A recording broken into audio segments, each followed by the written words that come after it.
అందరికీ praise lord. వీలైతే మా ఛానల్ కి సపోర్ట్ చేయండి. ప్రాకారము గల నగరములోన శ్రేష్టమైన మహిమాశయమందు తండ్రి కుమార పరిశుద్ధాత్మలో ఆనందించదము.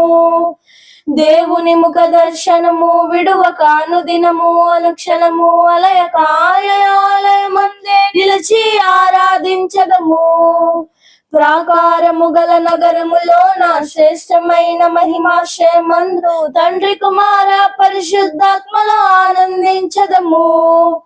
దేవుని ముఖ దర్శనము విడువక అనుదినము అనుక్షణము అలయక ఆలయమందే నిలిచి ఆరాధించదము. ఆశాలేను నూతన వధువుగా మన సియోను రారాజువరుడుగా స్తుతి గానాలు నవగీతాలు యుగ యుగాలు పాడాలిలే. ఆశాలేము నూతన వధువుగా మన సియోను రారాజువరుడుగా స్తుతి గానాలు నవగీతాలు యుగ యుగాలు పాడాలిలే. హల్లెలూయా.